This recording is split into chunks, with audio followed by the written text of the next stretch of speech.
Srimad Bhagavatam, Canto 2, Chapter 7, Text 48, translation and purport by His Divine Grace, A.C. Bhaktivedanta Swami, Śrīla Prabhupāda Ki. In such a transcendental state, there is no need of artificial control of the mind, mental speculation, or meditation as performed by the Jnanis and Yogis. One gives up such processes as the heavenly king, Indra, forgoes the trouble to dig a well. Purport: a poor man in want of water digs a well and undertakes the trouble of digging.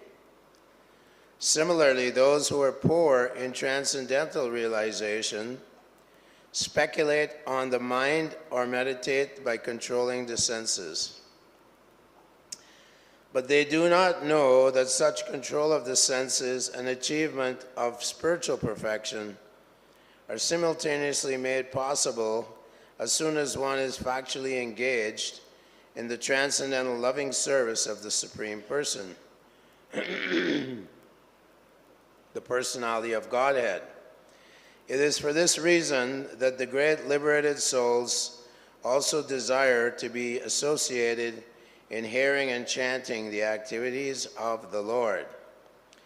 The example of Indra is very appropriate in this connection. King Indra of heaven is a controlling deity or demigod for arranging clouds and supplying rains in the universe.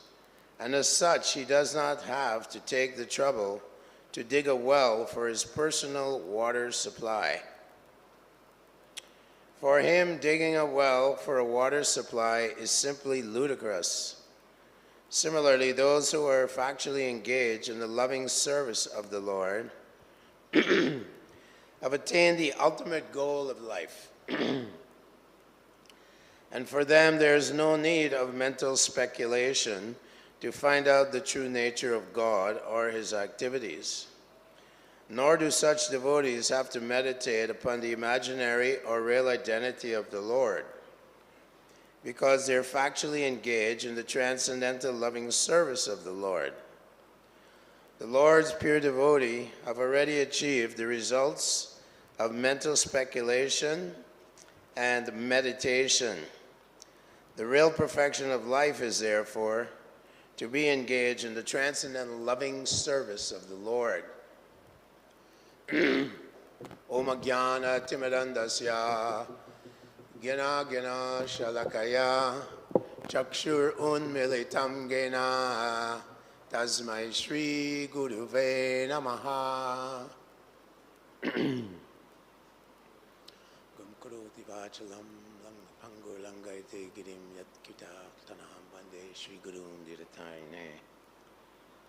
So here Śrīla Prabhupāda is throwing emphasis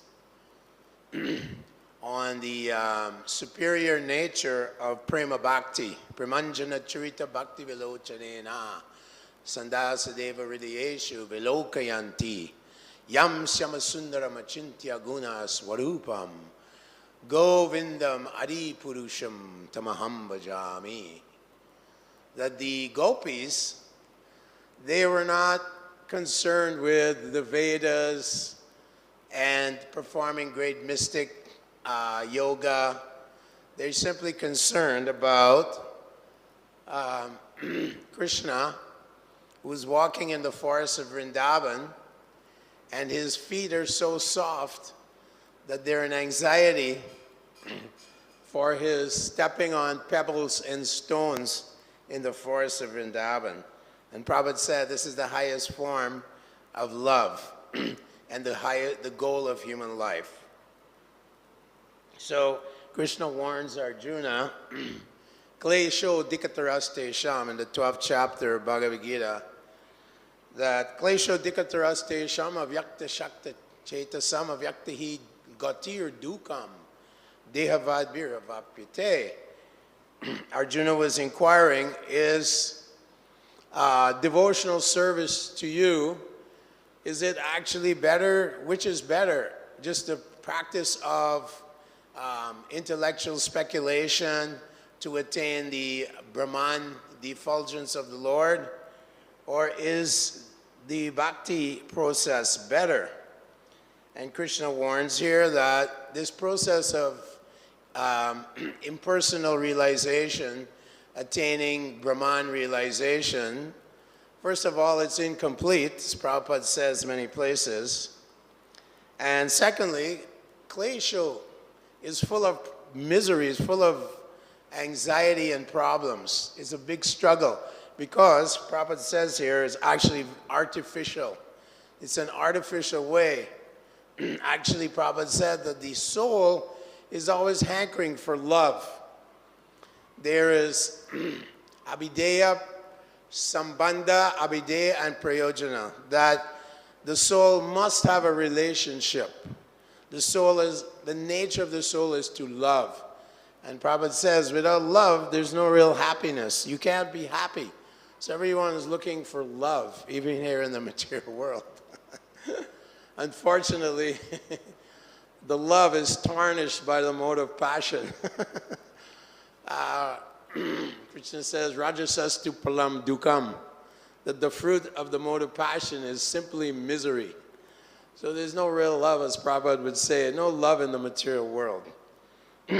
So klesho dikatarastesham avyakta shakta chetasam, they're worshipping the unmanifest Brahma Satya Jagan Mithya, that the universe is false.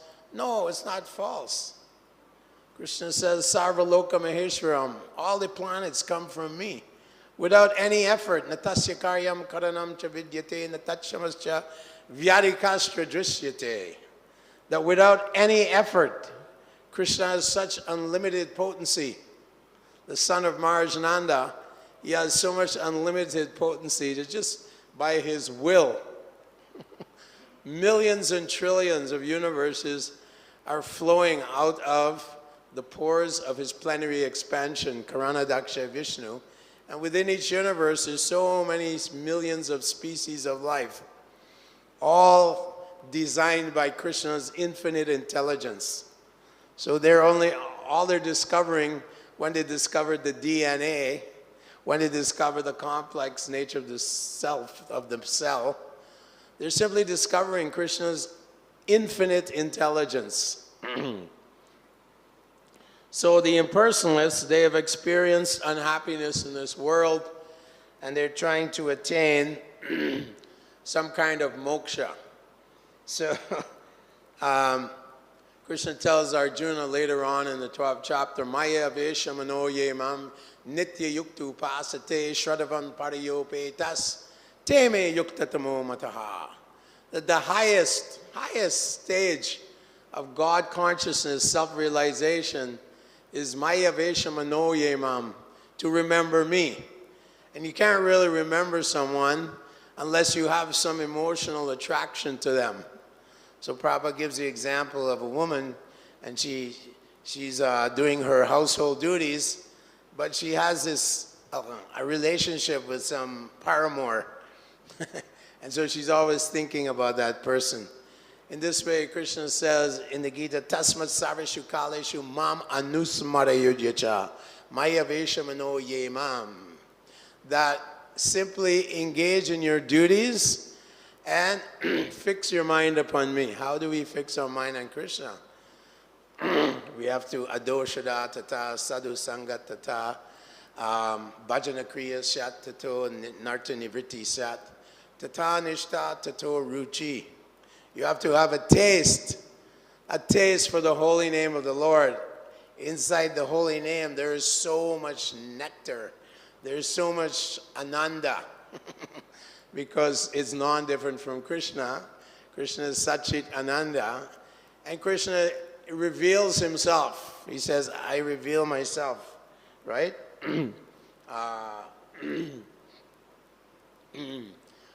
Everyone follows my path in all respects. So Krishna gradually, dadami buddhi yogam tam, yena mamupaya. He reveals himself within our hearts. He's revealing himself to us.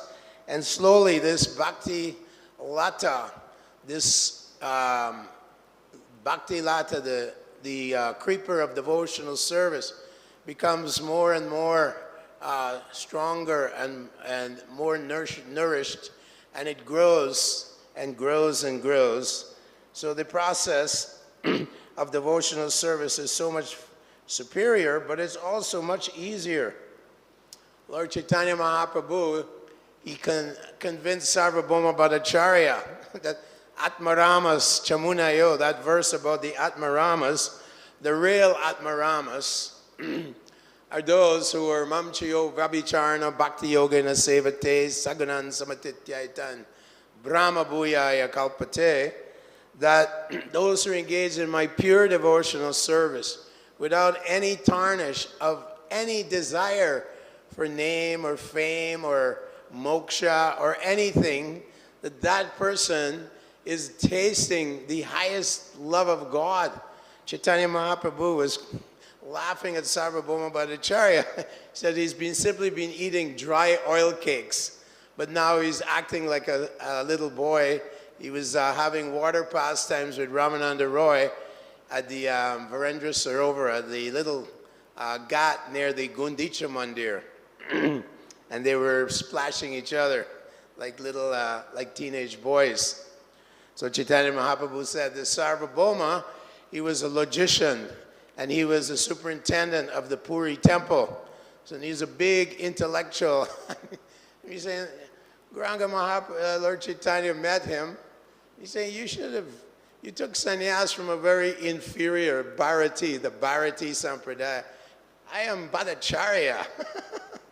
I'm from a very lofty caste system like this. But Chaitanya Mahaprabhu simply listened to him for 7 days as he expounded on Mayavad philosophy, impersonalism. And then Chaitanya Mahaprabhu slowly but surely crushed his false ego, crushed him. The problem with this impersonalism and what to speak of the mystic yoga system is it only temporarily satisfies the soul. It only temporarily satisfies the soul. The taste of devotional service is not there. It's just like dry oil cakes.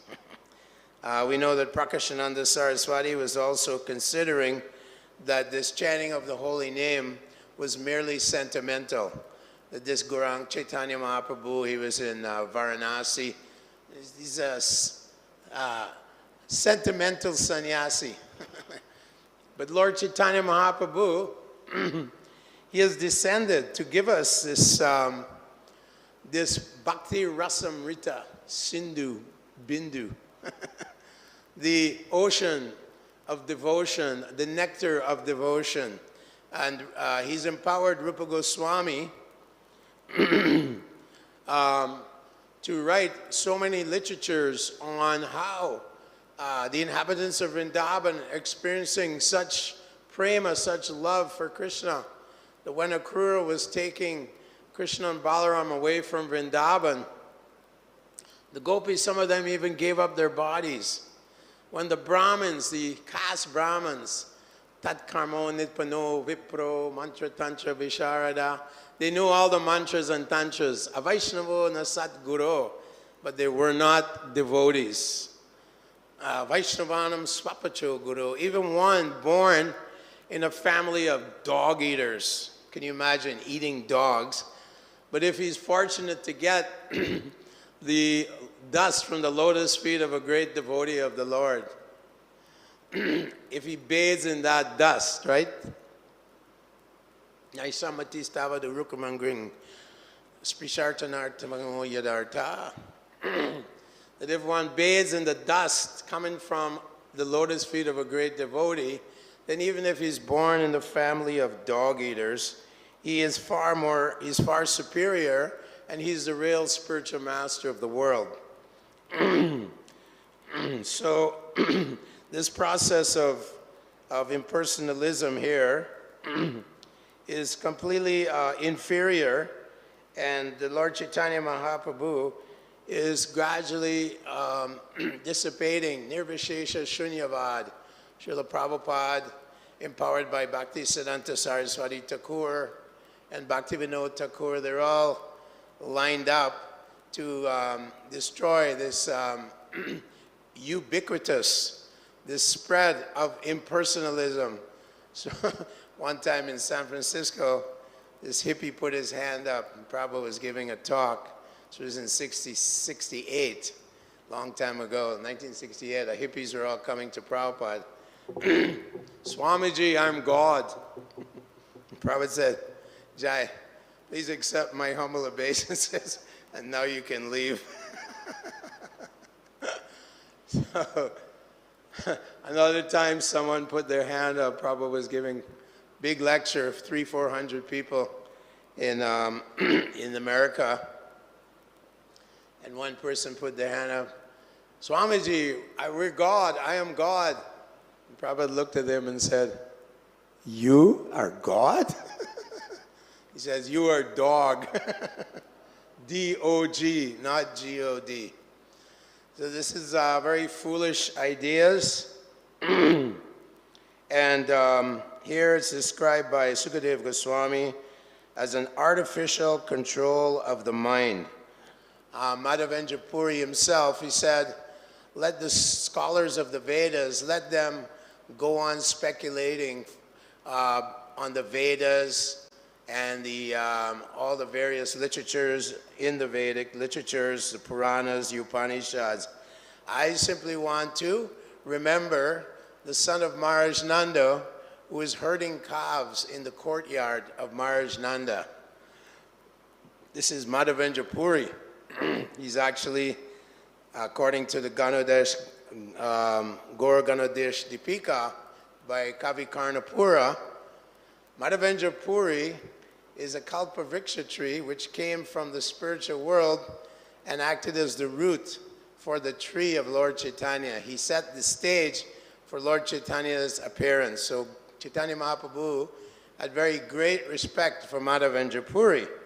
And it is stated that Madhavendra Puri actually understood the Mahabhav of Srimati Radharani.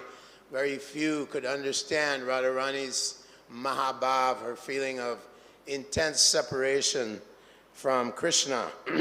So these emotions, these spiritual emotions, are available to the devotees of the Lord who are simply licking up the dust from the lotus feet of the great devotees and the great acharyas. Here Prabhupada is saying that Lord Indra, he doesn't need to, dig a well to get water. After all, he's the god of the heavenly planets. And he is the Lord of the weather. He supplies rain. Anad bhavati bhutani parjanyo anasambhavad. Yagya bhavati parjanya yagya karma samudbhava. That by the performance of sacrifice, under Krishna's order, Lord Indra supplies rain. So why should he try to dig a well? It's, Prabhupada said the word ludicrous. It's ludicrous. So similarly, devotees of the Lord who have found themselves in devotional service, even in the beginning stages of sadhana bhakti, Vedi bhakti, beginning stage, one follows the rules and regulations strictly. Even he is tasting such wonderful nectar in the holy name itself. Nama Chintamani Krishna Chaitanya Rasa Vigraha. That this holy name is full of nectar. It is, and devotees are simply eager to taste the honey of nectar of the holy name. And always remembering Matchita Madgata Prana Bodhiyantas Parasparam. That the devotees of the Lord are always engaged in glorifying Krishna, exchanging pastimes of the Lord's wonderful and adventurous pastimes, the Lord's flute playing. It's described as Krishna flute playing as nectarine, that it pierces the coverings of our universe. It strikes the Gandharvas with wonder. It breaks the meditation of Sanaka and Sanantana and the Kumaras. And it distracts Bali Maharaj, who is sitting in the Patala Loka. It causes Lord Anantashesh to move hither and thither while holding up the planets on his head. In this way, the holy name, the playing of Krishna's flute has so much influence throughout the universe. So this flute of Krishna, that's all, the devotees are anxious to hear. Lola Shamai, Samutkanta. Devotees are very enthusiastic and greedy for attaining the vision of Krishna playing on his flute. And Rupa Goswami writes, if you at all want to enjoy material sense gratification, if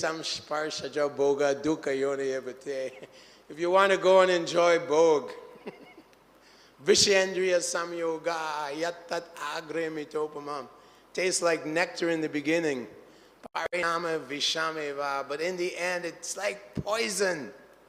It's like poison, this sense gratification. So if you at all want to enjoy sense gratification and rot in the material world, then don't go to Vrindavan, where along the banks of the Yamuna River, you'll see the Lord playing the flute on the 5th note. And Rupa Goswami writes that this flute of Krishna measures 3 fingers in length, and at each end it's embossed with Indranula gems. It's also inlaid with gold, set ablaze by clusters of diamonds.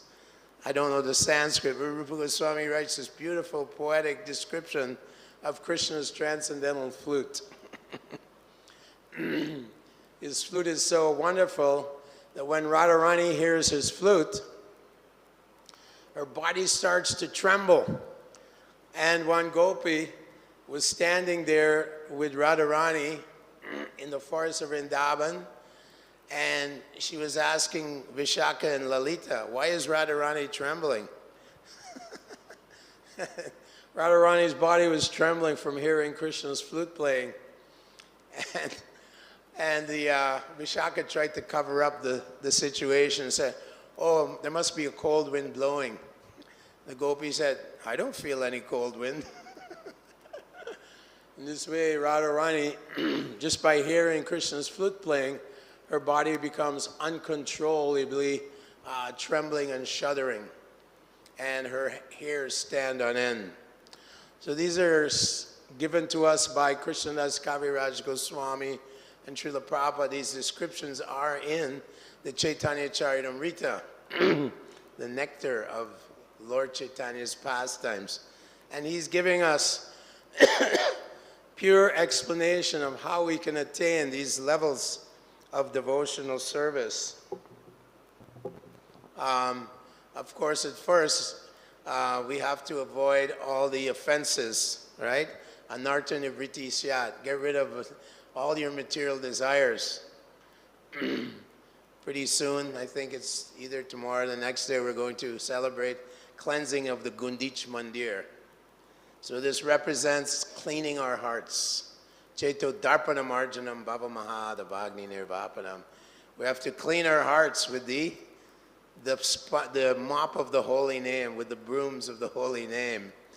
We have to wash the Gundicha Mandir, the Gundicha Mandir of our hearts. We have to wash it. We have to avoid the offenses to the holy name. All 10 offenses: inattentive chanting, committing sinful activities while chanting the holy name. Why? Haridas Thakur says, even if you're chanting with offenses, you become freed from the cycle of birth and death. He told this to a person called Gopal Chakravarti. He was a servant of Govardhan Majumdara and Hiranya Majumdara, the father and uncle of Raghunath Das Goswami. And he was sitting there in assembly at the home of Hiranya Majumdar, here, not very far away, near Panihati. And they were discussing the power of the holy name. And Haridas Thakur says, devotees, they don't care for liberation. They don't care about moksha. The holy name, simply by chanting it even once, with offenses, it relieves you from your all sinful activities more than you could ever commit. Stina Surapa Mitra Drik, Brahmaha Guru Talpaga, Sri Raja Pitrigo Hanta. In the 6th canto, when Ajamil has chanted Narayan, and the Vishnu Dutas have come to deliver him from going down to the hellish planets, this verse is quoted. Stena Suropa Mitra Druk. If you're a thief, if you are taking other people's possessions, if you killed a Brahmin, Guru Talpaga, if you had slept with your guru's wife, my God, sinful. Sri Raja, if you killed a woman or the king of the country, if you murdered a woman or the king of the country, Pitrigo, if you murdered your own father, Gohanta, if you killed a cow. So these are very, very abominable, sinful activities. But they said, if you simply say Narayan once, you're relieved of all these sinful activities that you could have committed for billions of lifetimes. What is the power of this holy name? We have no idea. Nam Namakaru Bahuda Nija Sarva Shaktis. Krishna is in that holy name with all his potencies, but we can't realize it. It's hard to realize. Anyway, Haridas Thakur is saying simply by a glimpse of the holy name, you get moksha. Just like when the sun, before you see the sun, the light appears on, on the planet, on sunrise. The light's already appeared. So like that, you already attain moksha just by a glimpse of sunlight. But that's not the goal. And Gopal Chakravarti, who is a Mayavadi, he said, if you think it's so easy to get moksha, I think your nose should fall off. Your nose should run off. And Haridas goes, yes, I accept the challenge. If only by chanting this holy name with offenses, one gets moksha. If it's not true, let my nose fall off. Suddenly Hiranya Majumdar and Govardhan Majumdar and all the assembled devotees there, they got up and Gopal Chakravarti was thrown out of the house and he was fired from his job. He was collecting money as a treasurer for the government. And 2 or 3 days later, he woke up and his nose had melted away, his fingers, he had very beautiful fingers, they'd all melted away with leprosy. Ooh, do not offend the devotees. Do not commit an offense to the Vaishnava. Even the simple devotee who has taken shelter of Lord Krishna, Guru, and the holy name, we should deal very sweetly and nicely with all the devotees, whatever they may be, Kiratu Hunandra Pulinda Pulka Shambira Shamba Yavanaka Shadaya Yene Chapapa Tadapa Shraya Shraya Sudyanti Tasmai Prabhavishnave Namaha. That here Sukadeva Goswami says that even if you're Kirata from the tribals of Africa, they eat humans. Kirata, they're cannibals. Hunandra, Attila the Hun, he wiped out millions of thousands and hundreds and thousands of people across Asia. Attila the Hun, famous, and Genghis Khan, they just wiped out towns and villages, wiped out parts of the Persian Empire, went into Europe, wiped out some of Europe. Who knows? They're just barbarians, as they say. Those from Andhra Pradesh, they're tribals from Andhra Pradesh. Like this, if you're born in a lower situation, 5th class man, 6th class man, but if you get the mercy of a great devotee of the Lord for 1 moment's second, a moment of a 10th of a second, right? Lava matra. Then you can attain pure love of God. This is the promise of Vedavyas, Lord Chaitanya Mahaprabhu. This love of God is being made available to us here in Kali Yuga because we're basically Kirata Hunandra Pulinda Pulkash, and we see people from all over the world. In the purport, Prabhupada mentions that we see that even in Africa, people are becoming pure devotees of the Lord and spreading this mission of the Lord. So, unfortunately, Gopal Chakravarti, he ate the bitter fruit of Vaishnava Aparad. Therefore, Chaitanya Mahaprabhu has always said,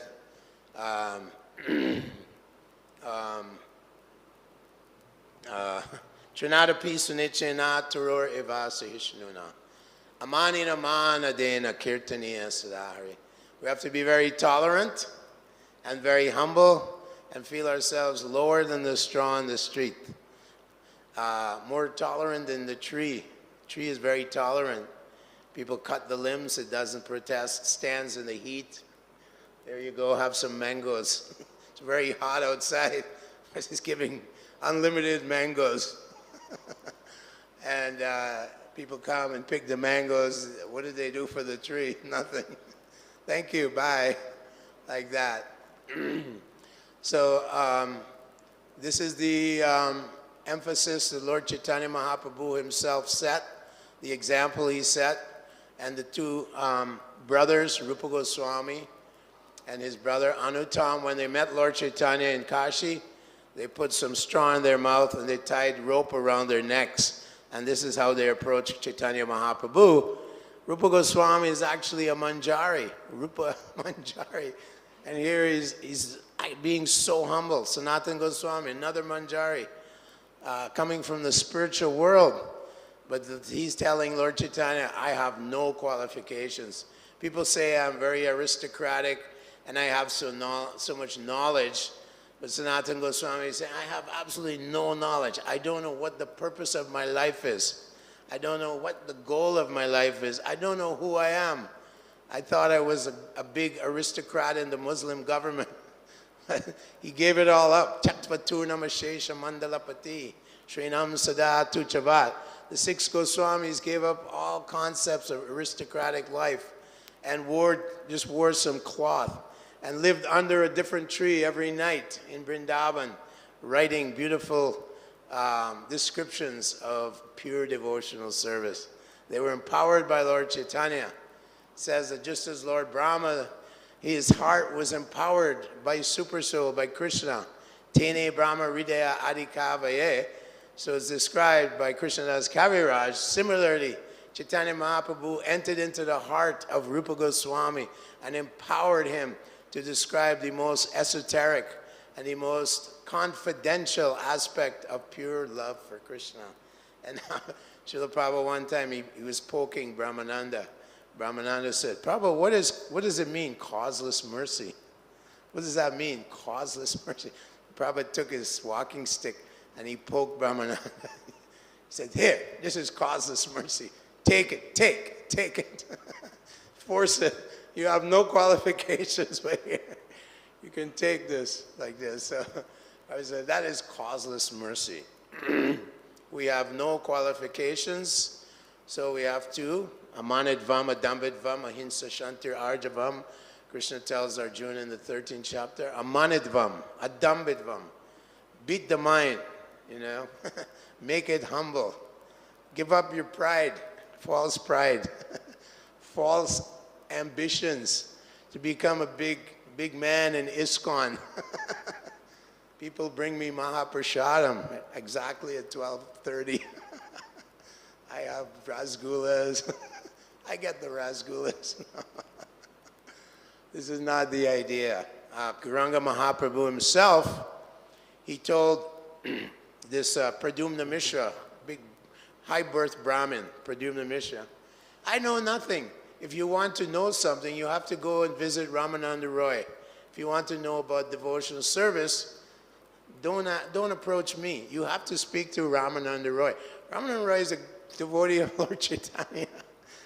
You know, he's a great devotee of the Lord. Lord Chaitanya is God himself, and he's saying, no, you go and take shelter of Ramananda Roy. So this pastime is there.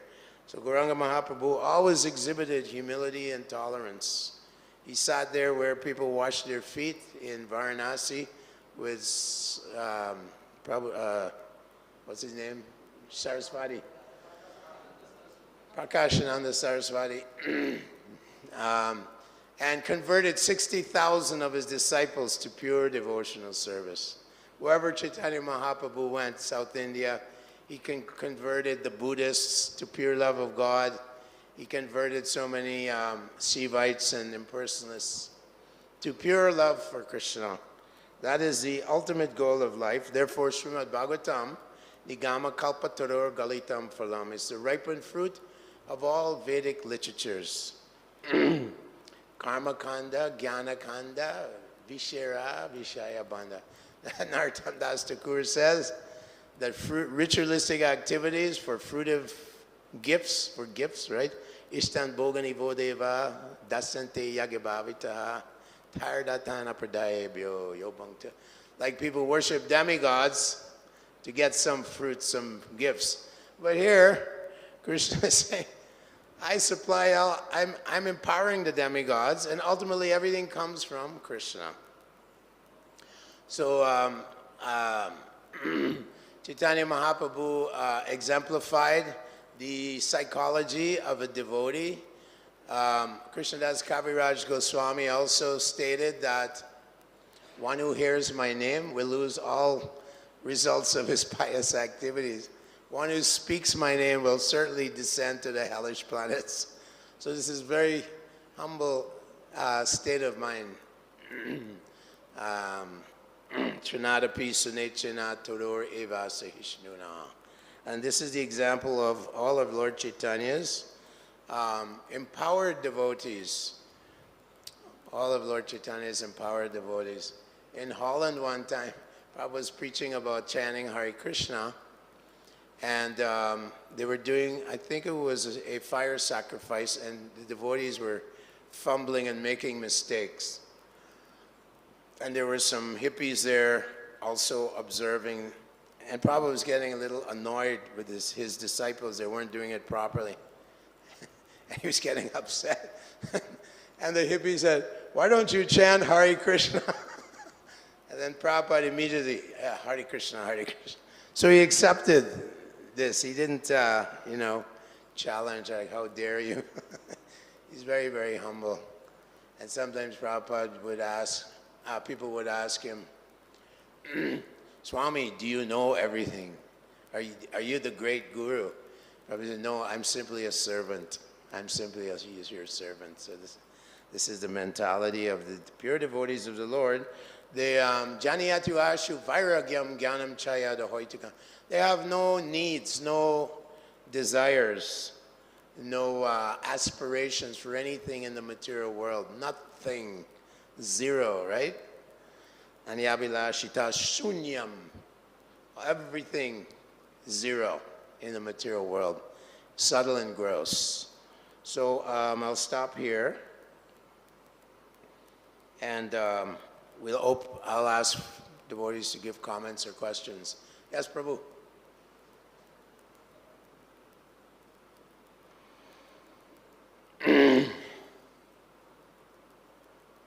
Hare Krishna, Prabhu. Hare Krishna. Very wonderful class you give today.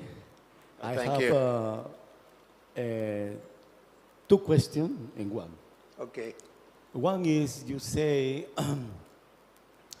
the holy name, we chanted the holy name of the Lord, like you describe so many people like to do sinful activity, the mother, something like that. And Ayamila give only the one name Narayan and complete all sinful activities go away. And as only the holy names you can go to heavens or spiritual world. But we have initiation for one spiritual master. Maybe some devotees have this lucky in the end of life, he chanting Krishna or Narayan, everyone. But some devotee is not lucky and maybe chanting the name of the Guru. Name of Guru? Maybe you are disciple of Śrīla Prabhupāda, maybe I disciple of someone, Guru. You can, when you chanting the last second, you dead or left the body, if we chant the name the Guru, also you can achieve a spiritual world or something like that? This is one question. Second question, you said about everyone looking for love. Okay, one question at a time. All right. So you're asking me that if you chant the name of Guru, you'll go back to Godhead? Yes, because Is that a question? for someone maybe no chance the name of Krishna very high for someone, but for someone it's very easy. But what happens is someone in the end of life chanting, for example, you chant the name of Prabhupada in the life, in the last life. How you expect it? You go to a spiritual world or where? Well, we know that Krishna promises yam yam vapi smaran bhavam tyajitayante kalevaram, that if whatever your mind is fixed on at the time of death, that place you'll go in your next life. So if your guru is fully Krishna conscious and he goes to Vrindavan, Goloka Vrindavan, you'll follow him. However, in the Nectar of Instructions, Upadeshamrita, in the purport, Prabhupada mentions that the guru may not be a Uttama Adhikari. Guru might be Madhyama Adhikari or even Kanishta Adhikari. One can take initiation from Kanishta. Kanishta Adhikari really only sees God in the temple. He doesn't see God in everyone's heart. We know these qualities or compartments of a Kanishta Adhikari, Madhyama Adhikari, Uttama Adhikari. So if Kanishta Adhikari, if you think of him at the time of death, well, he may not be going back to the spiritual world. Prabhupada said that you may take initiation from Kanishta Adhikari, but know well that your advancement will be slow. And Prabhupada wanted us to always come to the platform of Madhyam Adhikari, where you realize that in the heart of every living entity there is a super soul, right? In every living entity. And that these living entities are all suffering in this ocean of birth and death. Even if they're born here in Sridham Mayapur, they may be eating fish, they may be smoking. It's not like, oh, you're from India, you must be a Paramahansa. That's what we used to think in the West when we saw someone from India. Oh, you're from India. Jai, Swami, are you Swami? Then we understood that even Kali Yuga, as Prabhupada said, Vedic culture has been compromised in Kali Yuga, even in Bharat. If your spiritual master is very advanced, you go where he goes, if you're thinking of him. One time they asked this question to Prabhupada, will I go back to Godhead if I think of you? And Prabhupada said yes.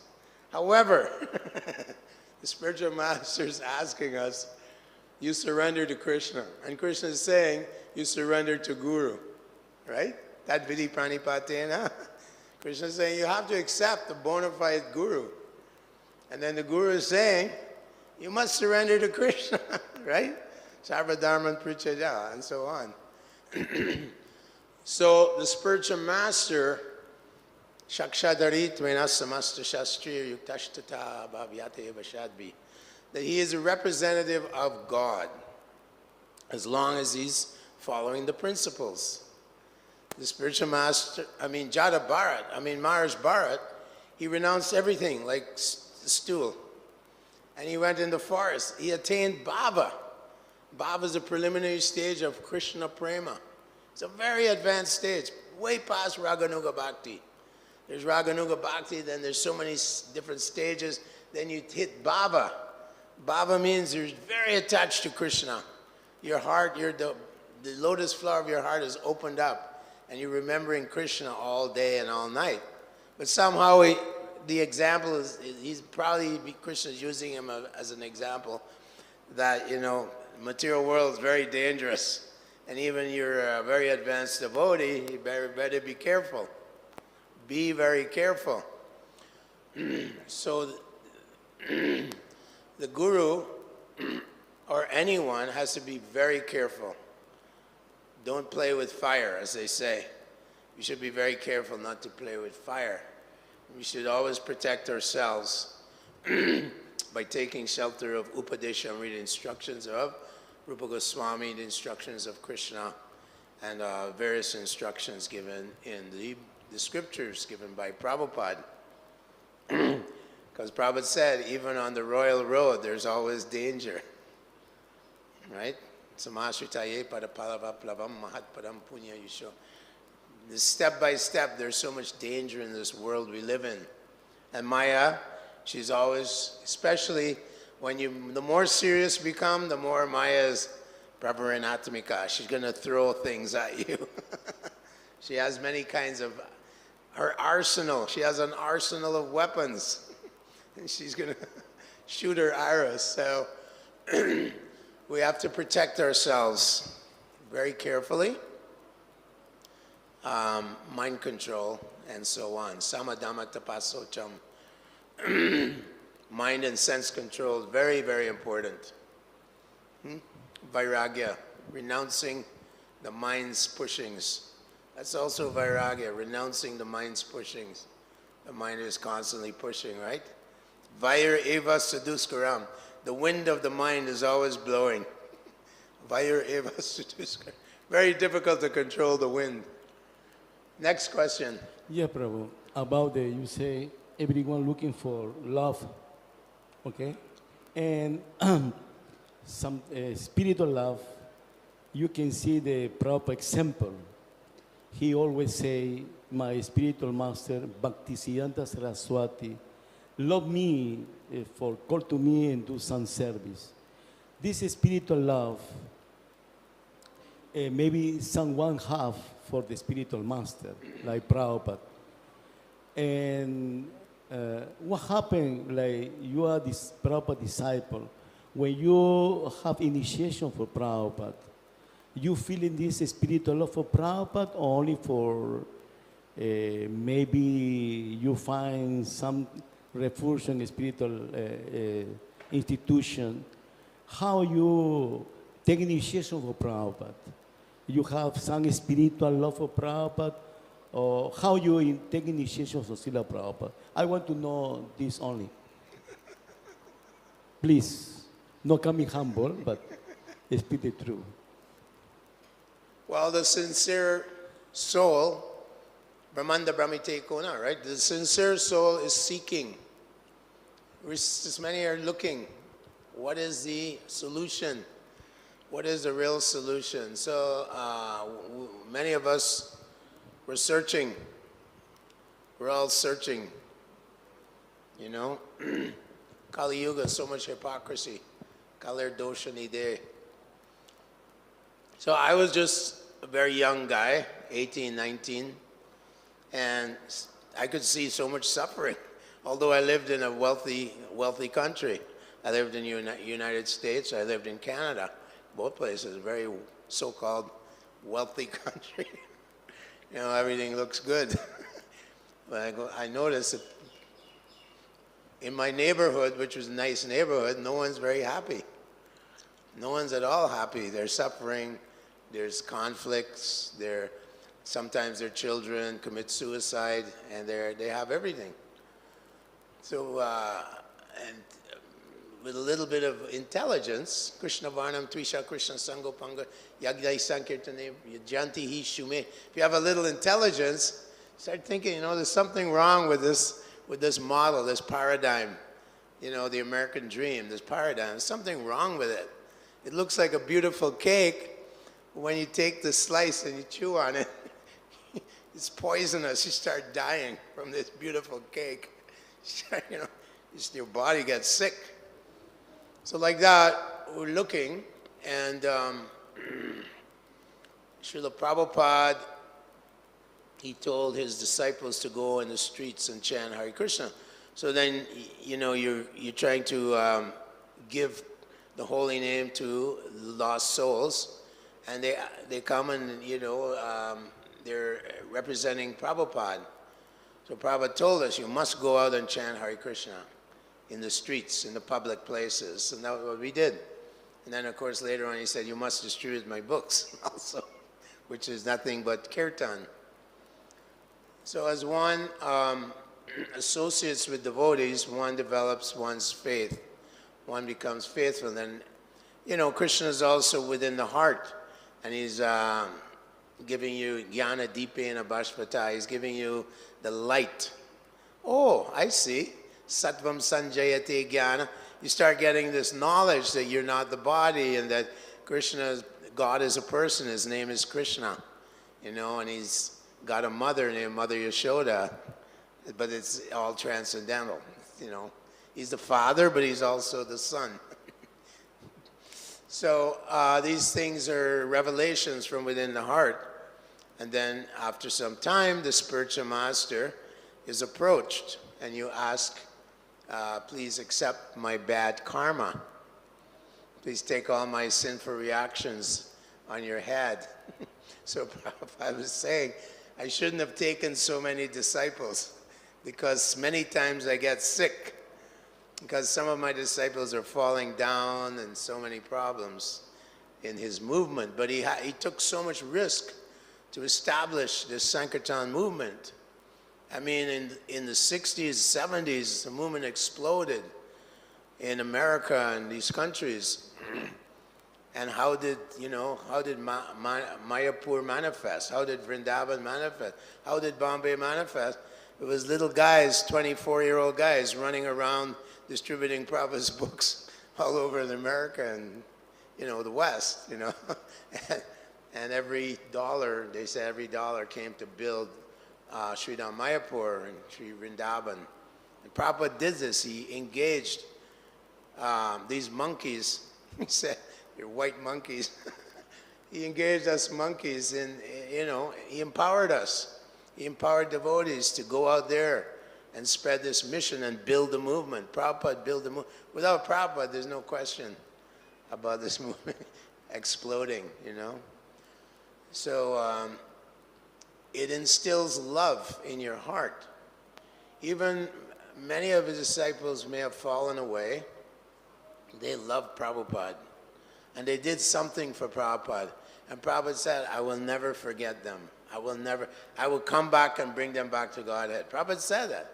He said, my duty is to bring all of my disciples. I have to come back. I was there in Los Angeles when he said that. And then he said, because this girl, young girl, asked him, Prabhupada, what if, you know, your disciple falls away? And Prabhupada said, the spiritual master, I will come and get you. But he said, don't take advantage of this. So it's time to stop, but love is there, and the more we try to please Śrīla Prabhupāda, the more the love manifests itself. We have to keep trying to please Śrīla Prabhupāda and Krishna. First Prabhupada, and then by his grace, Krishna is pleased. All glories to Śrīla Prabhupāda. Hare Krishna. Jai.